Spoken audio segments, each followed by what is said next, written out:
Over speed നിയന്ത്രിക്കാനാണ് സംസ്ഥാനത്തെങ്ങും ഗതാഗത വകുപ്പ് ക്യാമറകൾ സ്ഥാപിച്ചത്. ഒളിക്യാമറയാണ് ഓവർ സ്പീഡിന്റെ ഫോട്ടോ എടുത്ത് പിഴയടപ്പിക്കും എന്നൊക്കെയാണ് വെപ്പ്. എന്നാൽ ഒളിക്യാമറകൾ വച്ചിരിക്കുന്നത് എല്ലാവർക്കും കാണാവുന്ന വിധത്തിലാണ്. ഈ ഘട്ടത്തിലാണ് ടോമിൻ തച്ചങ്കരി ട്രാൻസ്പോർട്ട് കമ്മീഷണർ ആകുന്നത്.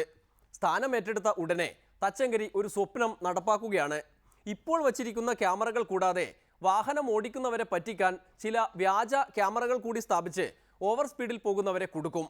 കാരണം അപ്പോൾ ഏതാണ് ശരിയായ ക്യാമറ എന്ന് മനസ്സിലാകില്ലത്രേ. ഈ പറഞ്ഞത് കേട്ടിട്ട് ഒന്നും മനസ്സിലായില്ലല്ലോ. എന്നാൽ പിന്നെ ഇതാ തച്ചങ്കരി തന്നെ പറയും. ഈ ലോ എൻഫോഴ്സ്മെന്റ് എന്ന് പറയുന്നത് ഈ ഞങ്ങളുടെയോ അല്ലെങ്കിൽ പോലീസിൻ്റെയോ മാത്രമോ ചുമതലയല്ല. അതിൽ പബ്ലിക്കിനും ഒരു പാർട്ടിസിപ്പേഷൻ ഉണ്ടാവും. ക്ലിയർ വയലേഷൻ ഓഫ് ലോ, അത് ഗവൺമെൻറ് വെഹിക്കിൾസ് ആയാലും അല്ലെങ്കിൽ അധികാര സ്ഥാനത്തിരിക്കുന്നവരുടെ വണ്ടികളായാലും അതിൻ്റെ വയലേഷൻ കണ്ടാൽ അതെടുത്ത് നൽകിയാൽ. ഇതിലുപരിയായിട്ട് അടുത്തതായിട്ട് ഈ ഓവർ സ്പീഡിന് ഞങ്ങൾ കുറേ ക്യാമറകൾ വെച്ചിട്ടുണ്ട്. ആ ക്യാമറകളിപ്പം ചില വിദഗ്ധരെ മൊബൈൽ ആപ്പ് കണ്ടുപിടിച്ചിട്ട് ഗൂഗിളിൽ ഇട്ട് കൊടുത്തിരിക്കുകയാണ്. അപ്പം ക്യാമറ ഹെഡ് എന്ന് പറയുമ്പോൾ ഞങ്ങൾ എവിടെ ക്യാമറ വെച്ചതെന്നുള്ളത് മിക്കവാറും എല്ലാവർക്കും അറിയാം. അപ്പോൾ ഡമ്മി ക്യാമറകൾ ഒരു 200 വെക്കുകയും ഈ ക്യാമറകളെ ഞങ്ങൾ ഓരോ മാസം മാറ്റാനുള്ള ശ്രമം ആരംഭിക്കുകയും. അപ്പോൾ ഗൂഗിൾ ആപ്പും എപ്പോഴും മാറ്റേണ്ടി വരും.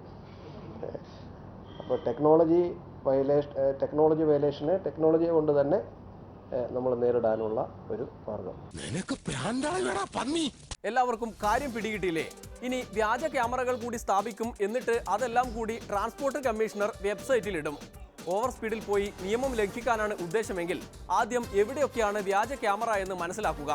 സമയാസമയം അത് എവിടെയൊക്കെയാണെന്ന് തച്ചങ്കരി അറിയിച്ചോളും. വെറുതെയല്ല തച്ചങ്കരിയെ കൺസ്യൂമർ ഫെഡിലെ തൊഴിലാളികൾ പോകാൻ അനുവദിക്കാതിരുന്നത്. ഇന്നത്തെ ഡെമോക്രസി പൂർത്തിയാകുന്നു. നാളെ വീണ്ടും കാണും വരെ നന്ദി, നമസ്കാരം.